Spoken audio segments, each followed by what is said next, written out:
ఇక ఖమ్మం ఎమ్మెల్సీ స్థానాన్ని టీఆర్ఎస్ కైవసం చేసుకుంది. టీఆర్ఎస్ అభ్యర్థి బాలసాని లక్ష్మీనారాయణ సిపిఐ అభ్యర్థి పువ్వాడ నాగేశ్వరరావు పైన 31 ఓట్ల ఆధిక్యంతో గెలుపొందారు. దీనిపై పూర్తి వివరాలు మా కరెస్పాండెంట్ రాజును అడిగి తెలుసుకుందాం. రాజు, ఓవర్ టు యు.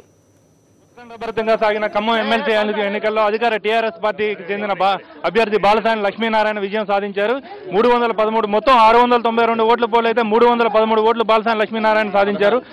జిల్లాలో ఎక్కడా లేని విధంగా, అంటే జిల్లాలో ఓటర్లే లేరు, టీఆర్ఎస్ పార్టీకి ఓటర్లే లేరు. ప్రజాప్రతినిధుల నియోజకవర్గానికి చెంది అటువంటి చోట టీఆర్ఎస్ పార్టీ అభ్యర్థి ఏ విధంగా అభ్యర్థిని టీఆర్ఎస్ పార్టీ పోటీలో పెడుతుంది, ఏ విధంగా గెలుస్తుందని విమర్శించిన వారందరికీ ఇది సరైన గుణపాఠం అని లక్ష్మీనారాయణ అంటున్నారు.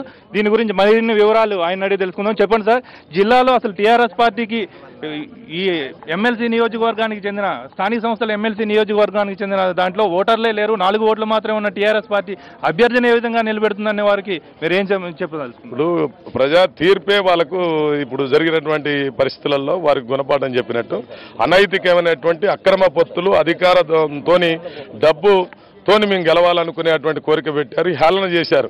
టీఆర్ఎస్ పార్టీకి 3 ఉన్నాయి, 3 కాదు 316 అని మా వాళ్ళు రుజువు చేశారు. ఇప్పటికైనా వాళ్ళు ఈ ప్రజాస్వామ్యాన్ని గమనించాల్సినటువంటి, ఎన్ని ప్రలోభాలు పెట్టినా ఎన్ని రకాలుగా ఎన్నో అటుగా వాళ్ళు చెయ్యనటువంటి పద్ధతులు లేవు. అన్ని రకాల సామాజిక సమీకరణలు కూడా పోగు చేశారు.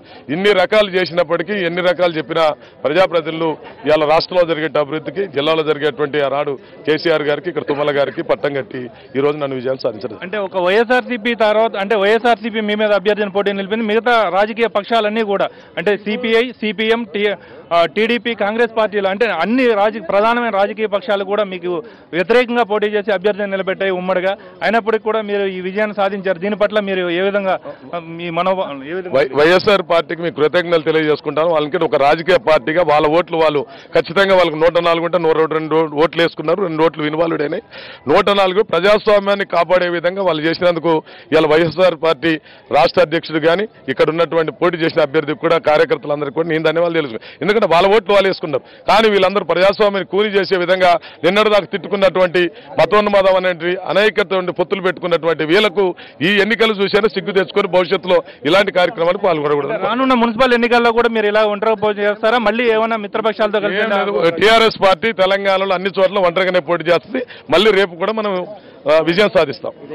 ఇది బాలసాని లక్ష్మీనారాయణ చెబుతున్న పరిస్థితి. ఇక్కడ ఓరాఓరీగా సాగిన ఈ పోరులో టీఆర్ఎస్ పార్టీ ఒంటరిగా విజయం సాధించిందని చెప్పి, అదేవిధంగా అనైతికమైన పొత్తులకు పాల్పడిన వారు ఓటమిని చవిచూశారని, ప్రజలు ఈ విషయాలన్నీ గమనిస్తున్నారని, రానున్న ఎన్నికల్లో కూడా ఇదే విధమైన ఫలితాలు సాధిస్తామని చెప్పి బాలసాని లక్ష్మీనారాయణ ధీమా వ్యక్తం చేస్తున్నారు. కెమెరామెన్ అప్పలరాజుతో శ్రీనివాసరాజు, సాక్షి టీవీ, ఖమ్మం.